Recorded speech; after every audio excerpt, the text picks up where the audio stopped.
যে মানুষগুলির ভিতরে এই চিন্তাধারা নাই যে আমি এই যে একটা রমাদান মাস চলে গেল, আমার অর্জন কতটুকু, আল্লাহর দরবার থেকে আমি কতটুকু মুক্তি পেয়েছি,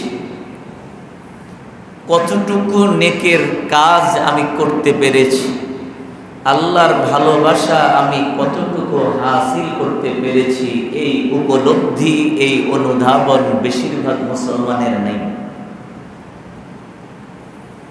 যার কারণে রমাদান আসার আগে তিনি যেই রকম, রমাদান মাসে কিছুটা শিথিলতা, শৈথিল্যতা, কিছুটা ভালো দেখা যায়, কিন্তু যখনই ওই যে আকাশে শাওয়াল মাসের চাঁদটা দেখা যায়, ওই দিন রাত থেকেই তার চিরাচরিত শয়তানি রূপটা আবার শয়তানেই পরিণত হয়। কি বলে, ঠিক না?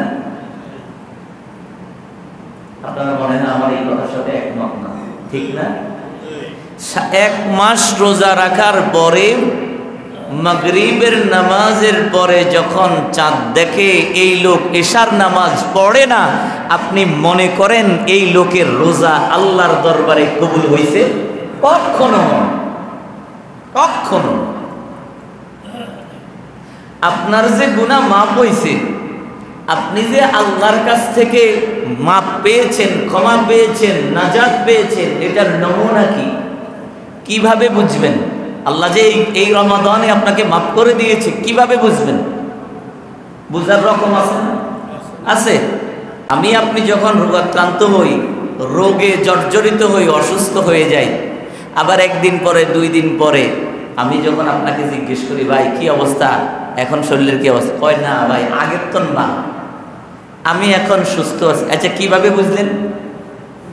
কিভাবে বুঝলেন? গতকালকে ঘাড়ে ব্যথা ছিল, আজকে নাই। গতকালকে মাথায় ব্যথা ছিল, আজকে নাই। গতকালকে শরীরের তাপমাত্রা অনেক বেশি ছিল, গরম ছিল, আজকে নাই।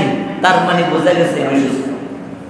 আপনার তাওবা যে আল্লাহর দরবারে কবুল হয়েছে, আপনার গুনাহ যে রমাদানে মাফ হয়েছে, এটা বোঝার একেবারে সহজ উপায় হচ্ছে রমাদানের আগে আপনি যে গুনাহগুলি করতেন, রমাদানের আগে আল্লাহর যে নাফরমানিগুলা করতেন, রমাদানের আগে আল্লাহর যে অবাধ্যতাগুলি আপনার ভিতরে ছিল, রমজান চলে যাওয়ার পরে যদি ওইগুলা না থাকে, তাহলে বুঝে নেবেন আল্লাহ আপনাকে কবুল করে নিয়েছেন। সুবহানাল্লাহ। আর যদি রমজান আসলো, রমজান চলে গেল, আমি যেই শয়তান ওই শয়তান রয়ে গেলাম, যেই সগলখোর ওই সগলখোর রয়ে গেলাম, যে হারামখোর ওই হারামখোরে রয়ে গেলাম। রমজানের জন্য 1 মাস হারাম খাওয়া বন্ধ করে 1 মাস বিরতি দিয়া রমজানের পরে ডবল খাওয়া শুরু করে দিলাম। আল্লাহর কসম, আপনার এই রোজা আল্লাহর দরবারে কবুল হয় না।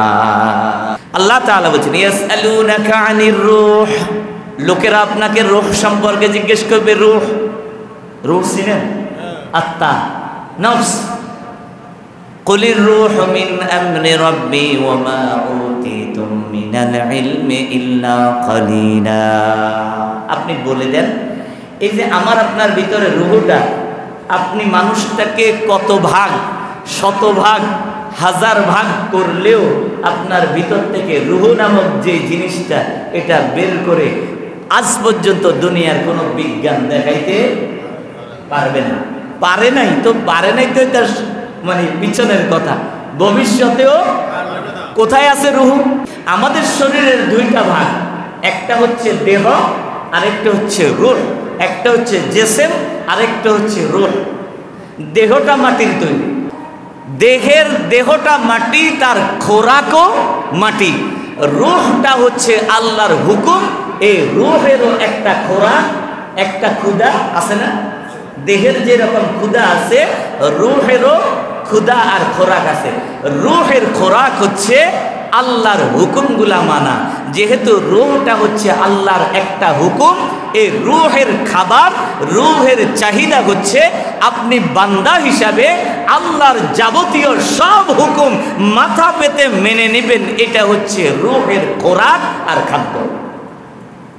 11টা মাস আমরা রূহের উপরে দেহকে প্রাধান্য দিয়েছি। কি বলেন? রূহের উপরে দেহকে প্রাধান্য দিয়েছি। দাওয়াত খাইতে গেছি, দেখলাম যে যোহরের নামাজ পড়লে আগের বেইসে খাওয়া যাবে না, যার কারণে যোহরের নামাজটা বাদ দিয়া যায়, আগের বেইসের খানা ধরলাম, যার কারণে হুজুরেরা কোনো সময় আল্লাহ রস্তিয়া খানায় প্রথম বেইসে খাইতে পারে না। হুজুরেরা আল্লাহ রস্তিয়া খানার মধ্যে হইয়া বেছে খাইতে পারে না, কারণ এতারও দোষ, এতারা যোহরের নামাজ হইয়াছে, আর অতারা পাশ, এতারা যোহরের নামাজ পড়েন। কথা বুঝছেন? আমরা রূহকে, দেহটাকে রূহের উপরে প্রাধান্য দেই, ওই রে রূহের দেহের খোরাকের জন্য রূহের খোরাকটা বাদ দেই। 11টা মাস দেহটা রূহের উপরে প্রভাব বিস্তার করার কারণে আমার দেহটা সবল হয়ে গেছে, রূহটা একেবারে দুর্বল হয়ে গেছে। কথা কি বুঝেন? একটু বুঝার বিষয় এখানে। 11টা মাস শুধু খাইছি আর শরীর বানাইছি, আল্লাহর হুকুম মানি নাই, যার কারণে আমার রুহটা কি হয়ে গেছে? দুর্বল হয়ে গেছে, আর দেহটা সবল হয়ে গেছে।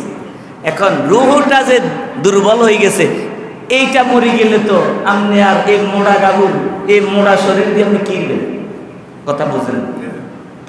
রুহ যেহেতু দুর্বল হয়ে গেছে, এটা যদি মরে যায়, আপনার এই শরীর কোনো কাজে কাজে আসবে? এই জন্য হেদার রমজান মাস আইসে আর চিন্তা হচ্ছে, আরে না, এটারে তো বাঁচাইতে হইল, এটারে আমার নিজের লাই তো বাঁচাইতে হইল। এই জন্য আল্লাহ রমজান নামক একটা হসপিটাল দিলেন রুহের চিকিৎসার জন্য।